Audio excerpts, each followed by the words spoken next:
Sveiki, mėly Marijos radijo klausytojai. Jūs girdite laidą Akademija. Prie mikrofono teologijos mokslų daktaras Valdas Mackela. Šiais metais minime vieno žymiausių 20-ojo amžiaus mąstytojų Emanuelio Levino 110-asis gimimo ir 20-asis mirties metinės. Gimė žydų šeimoje Kaune, jis dar prieš antrąjį pasaulinį karą išvyko į Paryžių, kur likusi savo gyvenimą distutujavo, rašė ir tapo žymiausiu iš Lietuvos kilusiu filosofu. Prisimenant šį garsų ir nepaprastai aktualų filosofą, spalio 27-29 dienomis Vilniaus universitete vyko Religijos studijų ir tyrimų centro organizuota tarptautinė konferencija Emanuelis Levinas – radikalus mąstytojas krizės laikmečiu. Vienu pagrindiniu šios konferencijos pranešėjų buvo Liuveno katalikiško universiteto profesorius emeritas ir kunigas salezietis Roger Bourgrave. Jo klausime apie tai, kuo Emanuelio Levino mintis yra reikšmingos ir ko galime pasimokti iš jo mes krikščionis. Pirmiausiai, profesoriau, norėčiau paklausti jūsų, kaip kilo mintis studijuoti Emanuelį Leviną. It's a personal story representing a change in the time. That was the time of the Vatican Council. Tai buvo asmeninė istorija, bet atspindinti laikmečio pasikeitimus. Aš buvau filosofijos studentas Romoje nuo 1963 metų iki 1965 metų. Būtent antrojo Vatikano susirinkimo metu? Exactly in that time. And so a lot of things went on. And so in the classroom we had the very traditional scholastic philosophy. Būtent tuo laiku daug dalykų tuomet vyko. Mokykloje mes mokėmės labai tradicinės scholastinės filosofijos.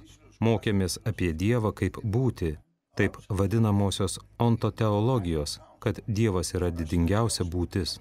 Viskas buvo pateikiama labai tradicinės, scholastinės filosofijos pagrindų. Tuo tarpu anapus paskaitų vyko Vatikano antrasis susirinkimas. Mums jauniems protams, jaunoms sieloms tai buvo daugybė klausimų kėlęs laikas. Mus net labiau domino tai, kas vyko ne paskaitų metu, nes mes ieškojome naujo kelio, kaip bendrauti su mūsų visuomenė, su vakarietiška kultūra. Man Vatikano susirinkimas dar nebuvo tikras visuotinis susirinkimas, kuriame būtų atstovaujama Azija ar Afrika. Šis susirinkimas vis dar buvo labai europietiškas. Tapo aišku, kad mums reikia visiškai naujų priemonių bendravimui, kad galėtume rasti ryšį tarp krikščioniškojo tikėjimo ir visuomenės bei kultūros. Mano kurse buvo 30 jaunų filosofų iš Portugalijos, iš Jungtinių Amerikos valstijų, iš Vokietijos, iš Ispanijos, žinoma, iš Italijos ir taip toliau. Mes visi sakėme, kad ta filosofija, kurios mus moko paskaitose, mes ją galime pamiršti, ji nebeveikia. Toks buvo pagrindas iš Romos 1966 metais, grįžau su gilaus nepasitenkinimo jausmu. Tačiau neneigiama prasme, o ieškodamas naujos filosofijos su nauju žmogiškojo asmens supratimu. Tuomet aš 1966-1968 metais atlikau karinę tarnybą ir vienas iš Liuveno universiteto profesorių, kuris ką tik atrado Leviną prieš keletą metų. Jis sakė, aš žinau, ko tau reikia. Dialoginio mąstytojo, tokio kaip Buberis, bet yra kitas dar stipresnis, dar labiau tinkamas mūsų laikams. Ir jis paminėjo Leviną. Ir aš ėmiau skaityti Leviną. Su juo supažindino tik filosofinė prasme, bet buvo labai nelengva, nes jis yra sudėtingas mąstytojas. Lėtai, nes tai buvo nauja kalba, naujas mąstymo būdas, naujas kelias, kaip aprašoma buvimo žmogumi patirtis. Buvo pradedama ne nuo subjekto, manęs, ir tuomet einama prie kito, bet prieš kalbant apie aš ir tu, buvo kalbama apie santykinumą. Mes esame susiję, dabar mes sakome, kad mus sieja savitarpio ryšys. Ir kaip sako Emanuelis Levinas, mes visi gyvendami veidas į veidą esame susiję. Tai daro mus atsakingais ir čia galime atrasti, jog daugybė sampratų iš krikščioniškosios tradicijos, tokių kaip išrinkimas, apreiškimas, pašaukimas, turi žmogiškąją šaknį. Būtent žmogaus kaip dialoginės būtybės, galinčios bendrauti veidas į veidą, atradimas padėjo man, bet taip pat daugeliu kitų žmonių komunikuoti su mūsų kultūra, nes ši tapo vis labiau sekuliarizuota. O sekuliarizuota reiškia labiau ir labiau autonomistinė, vis daugiau dėmesio skiriančia žmogui ir jo laisvei. autonomija, savęs teigimas ir sukėlė ekonominę krizę paskatintą perteklinio vartojimo. Čia viskas yra vertinama utilitariniu naudos man požiūriu ir visas mane supantis pasaulis yra redukuojamas tik į mane. Tai tapo pagrindu taip pat ir ekologiniai kriziai. Klaidingas santykis su mus supančia aplinka. Bet Levinas padėjo mums pamatyti viską, mes turime pradėti nuo santykiškumo. Mes visi esame santykio būtybės. 1989 metais jis pasakė, kad prancūzų revoliucija teisi, bet neteisinga tvarka. Mes turime laisvę, lygybę, brolybę. Jis sakė, kad jau metas apversti šią tvarką. Pradėkime nuo fenomenologijos, nuo patirties. Pradėkime nuo žmogiškos būklės, kurią išreiškia brolybė. Ir tai yra pagrindas ir lygybei, ir laisvei. Tačiau per tai gali atrasti, kad tai yra šventasis raštas, krikščioniškoji tradicija, įsišaknyjusi Hebrajų Biblijoje ir esanti santykyje su išrinktąja Dievo tauta. Visoje biblinėje tradicijoje sandora eina prieš laisvę. Ji daro mus atsakingus vieni už kitą, už Dievą, už pasaulį. Sandora eina prieš laisvę, bet ji yra įkvėpimas jai.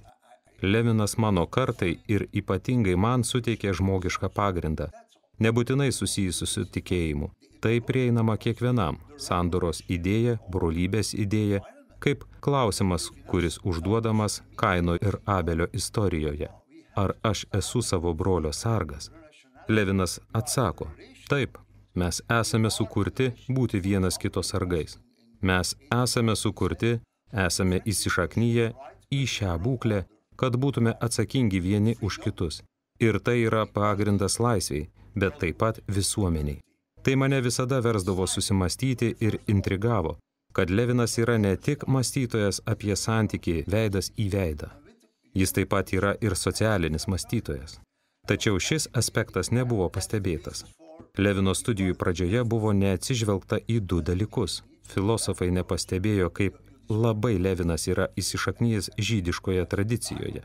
Pirmaisiais 15 metų, kai Levinas buvo studijuojamas Belgijoje ir Nyderlanduose, o taip pat Italijoje, buvo neatkreiptas dėmesys į jo talmudinius raštus. Tai buvo jo Talmudo komentarai, kurie nebuvo liečiami, nes jie buvo neva konfesiniai. Pamirškime tai. Būkime, sakydavo, filosofiniais. Ir kitas dalykas – žvelgti į jo veidas į veidą idėjos implikacijas visuomeniai, politikai, ekonomikai, organizacijai, socialiniai, teisiniai, juridiniai atsakomybei. Pirmas dalykas, ką aš supratau studijuodamas Emanuelio Levino filosofinius raštus, aš būtinai turiu taip pat perskaityti jo talmudinius raštus. Ir kas nutiko tuomet?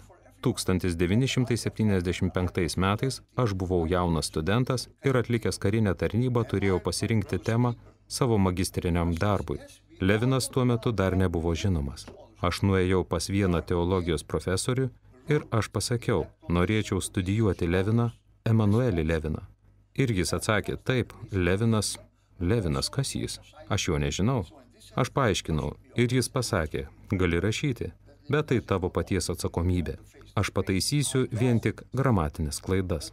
Tuomet aš supratau, jog negalima suprasti Levino skaitant vien jo filosofinės knygas, kurios labai fenomenologinės. Jose jis diskutuoja su Hedegeriu, su Husserliu, Maimonidu, Platonu ir Plotinu. Labai įdomu, bet labai sunkiai suprantama. Tačiau visa tai nebus suprasta, jei nematysime, kas yra už to, o būtent žydiški raštai, talmudiniai tekstai. Ne todėl, kad jie yra religiniai, bet todėl, kad jie yra filosofiniai. Per tai aš atradau, suvokiau, kur turiu ieškoti ištakų.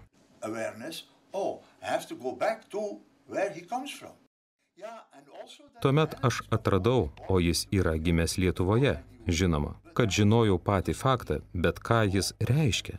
Tuomet aš ėmiau tyrinėti patį judaizmo kontekstą Lietuvoje. Pradžioje aš apsirikau, nes nebuvo daug kas padeda. Aš pradėjau studijuoti hasidizmą.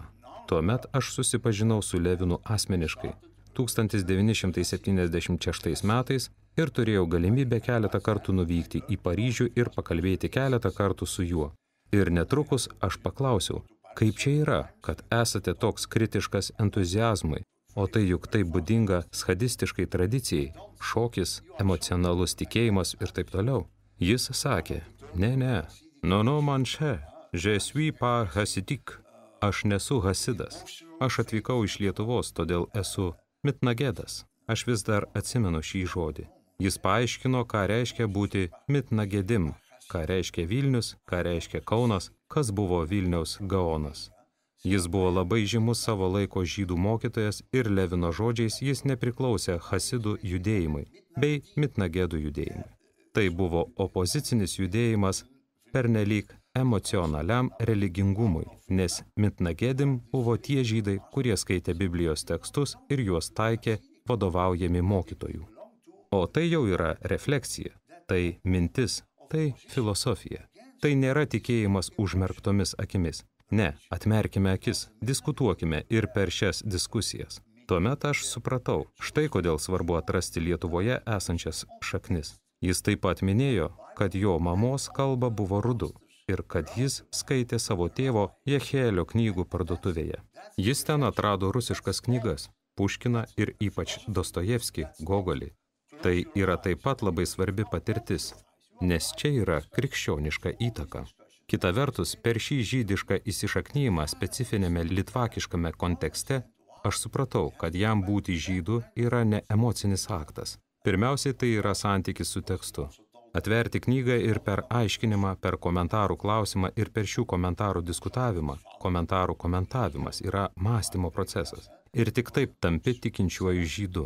Levinas tik atvykęs į Prancūziją imasi studijuoti Talmudą, nes Lietuvoje nebuvo studijuojamas Talmudas ir tuomet jis atrado, kad žydiškas jo pagrindas yra atremtas į teksto studijavimą ir per santykį su tekstu. Štai kodėl buvo svarbus skirtumo tarp mitnagedim ir hasidim atradimas. Žinoma, Levino laikais visas priešstatos aštrumas buvo išnykęs, nebebuvo prievartos ar agresyvumo. Buvo tam tikri nesutarimai knygose, skirtumai apeigose ir tekstuose. Tačiau pats pagrindas buvo labai tipiškas žydiškai Levino tapatybei. Tai padeda dabar, mes matome daug geriau nei tuomet, kai žmonės ėmė studijuoti Leviną. Studijuodami, o filosofiją mes turime pažinti ir jo talmudinius raštus, nes pačios svarbiausios jo filosofinės idėjos pasirodo pirmiausiai talmudiniuose komentaruose. Pavyzdžiui, viena žymiausių minčių yra išpirkos idėja, pasirodžiusi antrajame didžiajame Levino veikale Kitaip negu būtis 1974. Viena iš esminių kategorijų yra pakeitimas ir atpirkimas. Šios sampratos kilo iš žydiškos buvimo auka patirties, bet tai taip pat Izaijo 53 skyriaus kenčiantis tarnas. Jis yra toks ne savo pasirinkimu, bet todėl, kad buvo pašauktas. Jis yra išrinktas. Tai yra nemalonus išrinkimas tam tikra prasme, tai yra žiaurus išrinkimas. Tu esi išrinktas pasirūpinti kitais žmonėmis, ligoniais ir tarnauti jiems. Tu esi atsakingas nebūdamas kaltas. Ir esi atsakingas ne dėl savo paties pasirinkimo, bet todėl, kad esi šiame etinėme likime pasirūpinti kitu, ne tik mielu kitu, bet taip pat nusidėjėliu, nusikalteliu, nes turime pasirūpinti vienas kitu šiuo būdu. Ne todėl, kad pagal šiuolaikinį supratimą padariau kažką blogo, bet todėl, kad esame vienas kito saugotojai, tai yra tikroji brolybė. Ši pakeitimo, atpirkimo idėja pasirodo keli metai prieš tai, kol jis išdėsto ją filosofinė kalba. Talmudiniuose komentaruose jis netoks kategoriškas.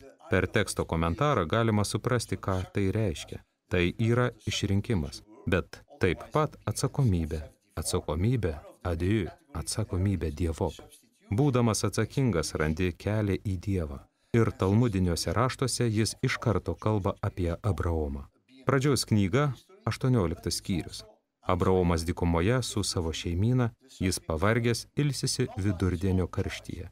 Ir jis mato tolumoje kažkokius pavidalus, ateinančius klajoklius, keliautojus. Ši biblinė istorija pasakoja apie Dievo apreiškimą. Abraomas priima keliautojus savo palapinėje ir duoda jiems valgyti. Jis leidžia jiems pasilikti tol, kol jie gali tęsti savo kelionę. Taip jis pasielgia dėl savo svetingumo. Čia savo talmudiniuose raštuose Levinas sako, būtent tai aš turiu omenyje svetingumas kaip adijų. Prie Dievo gali priartėti, Dievo apreiškimą gali patirti, atsiverti begalybei, jei esi svetingas. Jei nesi svetingas keleiviui, gali sakyti, ką tik nori. Gali būti šventieji dangaus dievai leisis pas tave, tu galėsi pažinti magijos dievus, bet negalėsi pažinti Dievo anapus būties, Biblijos Dievo, begalinio gerojo, pažeidžiamo, gailestingojo Dievo. Kaip šventas Bernardas sako, tai yra labai panašu į tai, ką mūsų tradicijoje Deus compasibilis, ne Aristotelio nejudantysis judintojas, kuris judina viską, bet yra nepažeidžiamas. Deus compasibilis, sako šventas Bernardas Klervietis, biblinis Dievas yra pažeidžiamas. Jis jaučia savo vidumi, šiuo aspektu atskleidžia Dievo motiniškumą. Talmudiniuose raštuose Levinas sako, kad per svetingumą mes galime priartėti prie šio gailestingo Dievo, arhamim. Tai yra žodis, kuriuo nusakomas gailestingumas. Tai yra labai panašu į tai, ką popiežius dabar, mūsų popiežius Pranciškus, kalba mūsų kultūrai, kad turime būti gailestingi, nes Dievas yra pirmasis ir paskutinysis, jis yra gailestingumo alfa ir omega. Gailestingumas, ruhama, čia yra esminis žodis, norint suprasti gailestingumą. Ruhamim – tai motinos įsčios. Talmudiniuose komentaruose Levinas paaiškina, kas yra įsčios. Tai yra turėti kitą savyje, tol, kol jis gims. Čia, sako Levinas, yra ne šventasis magijos dievas, neslėpinių, stebuklų ir visokių kitų keistų dalykų dievas. Tai nėra dievas, kurį Elijas sutiko audroje, nes šis dievas yra pažeidžiamas ir pažeistas dievas. Deus compasibilis, dievas yra motinos įsčios. Tai jis vadina labai keistu Dievo silpnumu. Dievas nėra tout puissant, galintis tave sutriuškinti. Jis yra labai rūpestingai priimantis kitą, kad tas kitas galėtų gimti. Tai atskleidžia tai, ką Levinas savo filosofiniuose raštuose vadina begaliniu Dieu. Dievas yra begalinis, baigtinybėje kaip pažeidžiamasis. Mes esame dieviško irgi tiek, kiek esame pažeidžiami ir pažeisti. Kiek mes esame gailestingumo kelyje į kitą. Talmudas yra komentaras. Tai ne užmerktos akys, bet atmerktos akys per diskusiją, komentavimą, tarpusavio sąveiką. Tai nėra vyriškumas, savęs teigimas, utilitarinė samprata, ambicija, stiprumas, teigimas, kad negali būti silpnu. Bet šiuo bibliniu filosofiniu požiūriu mes esame silpni, mes esame pažeidžiami. Aš esu apie tai kalbėjęs Levinui, mes tai labai aiškiai randame Evangelijose. Jis gerai žinojo Evangelijas, bet taip pat pas apaštalą Paulių. Apie apaštalą Paulių su juo kalbėti buvo labiau delikatu, bet kaip apaštalas Paulius laiške Romiečiams 5 skyriuje 5 eilutėje sako, kad Dievas mumyse yra kaip dvasia, kaip meilė. Ar šioje vietoje galėčiau paklausti apie įdomų apvertimą, kurį galime matyti Emanuelio Levino filosofijoje, kad filosofija yra ne išminties meilė, bet meilės išmintis. Antrajame savo didžiajame veikale, kitaip negu būtis arba anapus esmės, Emanuelis Levinas sako, kad dažniausiai filosofija yra išminties meilė iš graikų kalbos žodžių filija ir sofija. Tačiau Levinas labai neįprastai sukeičia žodžių seką. Tuomet jis kalba apie filosofiją kaip apie meilės išmintį. Jis taip daro todėl, kad žmonės yra etiški dar prieš būdami. Mes esame pažeisti ir galime pažeisti patys. Tai gali būti per likiminės patirtis, kentėjimus, buvimą drauge su kitais. Ir tame mes esame atsakingi vieni už kitus. Mūsų broliškumas yra pirmesnis už bet kokį pagalvojimą. Tai yra ir minties šaltinis. Todėl meilė yra išminties šaltinis.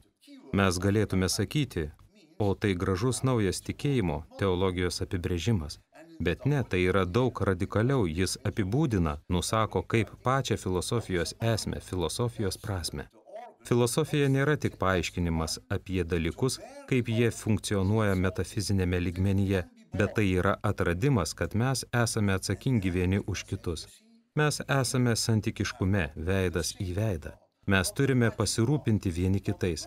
Mes Belgijoje, kur aš gyvenu, atradau, kad tai yra ne vien teoriška, bet labai susiję su mūsų krikščioniškąja tradicija.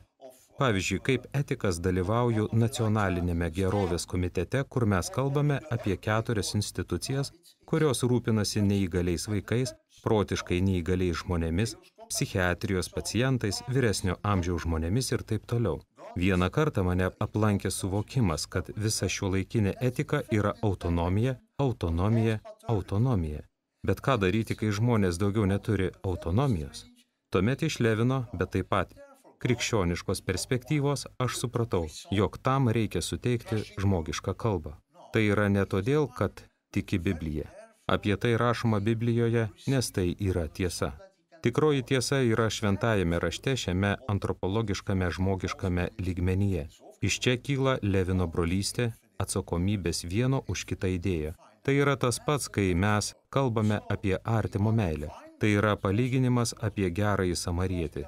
Šis palyginimas nėra šiaip savo pasakojimas. Tai patirtis, kad keli žmonės turi savo darbus, jie atsakingi už save. Kunigas ir levitas turi pareigą tarnauti šventykloje. Jų pareiga yra išsaugoti nesuteptas savo rankas. Tai yra tyrumo, šventumo įstatymas. Samarietis yra verslininkas, kuris rūpinasi savo gyvenimu. Nepaisant to, jie susiduria su iššūkiu. Biblinis altruizmas nėra herojiškas altruizmas. O Viešpatie, užjaučiu tave. Tai yra susidūrimas su kitu, kuris guli čia. Jis yra plėšiko auka ir tu esi sužeidžiamas kito veido. Apie tai būtent kalba Levinas. Gerasis samarietis tai yra pati Levino filosofijos esmė. Tai yra žydiška ir tai yra krikščioniška pirminė prasme. Žmogus yra čia ir tu esi pažeistas. Tave sukrėtė kito kančia, tavyje prabunda ne maloningumas, bet baimė. Tau norėtųsi pabėgti iš šios nemalonios situacijos. Norėtųsi užsimerkti. Kunigas ir levitas, jie neatsisako, jie nepasiunčia nelaimėlio velniop. Jie tiesiog nežino, kaip šioje situacijoje elgtis. Jie nusisuka ir, kaip parašyta tekste, praeina. Todėl Levinas sako, bet koks gailestingumas, teisingumas, kuriuo mes atsiliepiame savo artimui, tai nėra koks nors empatiškas jausmas, bet visiškai skirtingas dalykas, nes tavo pirmasis gundymas yra nesirūpinti, nes pernelyg sunku. Kitas nepažįstamasis ateinantis į tavo gyvenimą sutrikdo jį, tavo gyvenimas pertraukiamas, nepažįstamasis užklausia tavo egzistenciją, tu gali prarasti savo gyvenimo harmoniją. Kai mes priimame nepažįstamuosius, svetimuosius, pabėgėlius. Norėčiau paklausti, kaip mes galėtume praktikuoti gailestingumą, kai artėja popiežiaus paskelbti gailestingumo metai. First of all, as I said, through his idea of being responsible. We are responsible for each other, and this is based on this. Pirmiausiai, būdami atsakingi vieni už kitus, tai yra paremta pažeidžiamumu. Levinas apie tai papasakojo labai įdomų mirdrašą. Jis papasakojo man asmeniškai, kai nuvykome į Paryžių jo aplankyti. Jis jį pasakojo keletą kartų, 3 ar 4 kartus. Tai talmudinis pasakojimas apie šurmulį danguje. Kodėl vyko tie neramumai danguje? Angelai buvo nepatenkinti. Nes kartą Viešpats su visa savo išmintimi nusprendė dovanoti Torą, visuotinį dievišką įstatymą žemėje, kad žmonės galėtų jo laikytis. Angelai buvo nepatenkinti, jiems tai nepatiko. Jie klausė, kodėl ne mums? Mes esame taip arti Viešpaties, kad jis turėjo pirmiau atsiklausti mūsų. Todėl jie ėmė protestuoti. Čia vėl galime matyti, kad kūrinys gali uždavinėti klausimus ne tik Viešpats. Ne tik žmonės, bet taip pat ir angelai. Viešpats klausė, kas jūs neramina, koks jūsų klausimas. Angelai sako, kaip paaiškinti, kad Torą dovanoja žmonėms. Jie yra ten apačioje ir kodėl to nepaklausė į mūsų. Viešpats sako, aš atsakysiu jūsų klausimą. Bet prieš man atsakant turite atsakyti į mano klausimą. Mano klausimas, ar dirbate? Ar savo veido prakaite dirbate dėl kasdienės duonos? Jie nesupranta klausimo ir net neatsako. Nusiminęs Viešpats sako, leiskite pamėginti dar kartą. Jis kreipiasi į angelus su kitu klausimu. Ar jūs perkate ir parduodate palapines? Jie vėl nesupranta klausimo ir negali atsakyti. Viešpats sugrįžta dar ir 3 kartą. Visuomet tai būna, kad galima 3 kartus mėginti. Jo 3 klausimas, ar susilaukėte vaikų? Angelai nežino, kas tai yra. Jie žino apie žmonės, bet patys nesupranta. Todėl negali atsakyti. Viešpats tuomet atsako: aš jums nesakysiu, kodėl aš leidau, jog Tora būtų dovanota žmonėms žemėje. Rabinai klausia, tai kokia buvo priežastis. Jie imasi studijuoti klausimus. Geras rabinas, geras mokytojas atsakymus pateikia savo klausimuose. Taigi jie studijuoja klausimus. Ar dirbate, ar prekiaujate, ar susilaukėte vaikų. Visi šie dalykai susiję su žmogaus kūnu. Dievas paprašė žmonių išpildyti Torą, nes jie turi kūną. Vien kūniškos būtybės gali išpildyti tai, ko prašo Dievas Toroje, nes per savo kūnus mes esame jautrus kentėjimui, o per kentėjimus mes galime suprasti savo artimą. Levinas man pasakojo šią istoriją keletą kartų, kad paaiškintų mūsų atsakomybę yra ne koks nors racionalus dalykas, protavimas, bet labai kūniškas, nes per savo kūniškumą aš esu paveikus kito tikėjimui. Ir tai yra šaltinis, tai gailestingumas. Kiekvienas žmogus turi tai, ką Levinas vadina prancūzišku žodžiu sensibilité. Toks yra žmogus, toks yra gerasis samarietis, toks yra Dievas. Popiežiaus Pranciškaus didelėje knygoje yra paaiškinta visa gailestingumo metų prasmė. Tai yra vertas dėmesio tekstas. Jame paaiškinama apie gailestingumą Senajame testamente Evangelijose. Yra kalbama apie Dievo gailestingumą, žmogaus gailestingumą, apie gailestingumą ne tik žmogiškosioms būtybėms. Bet tai yra tas pats, ką Levinas stengiasi paaiškinti filosofinę kalbą, kad gailestingumas esti mūsų kūniškame jautrume. Girdėjote laidą Akademija, kurioje kunigas salezietis Liuveno katalikiško universiteto filosofijos profesorius Rožė Burgravė pasakoja apie iš Lietuvos kilusį filosofą Emanuelį Leviną, kurio 110-asis gimimo ir 20-asis mirties metinės šiemet minime. Laidą vedžiau aš, Valdas Mackela, su Dievu.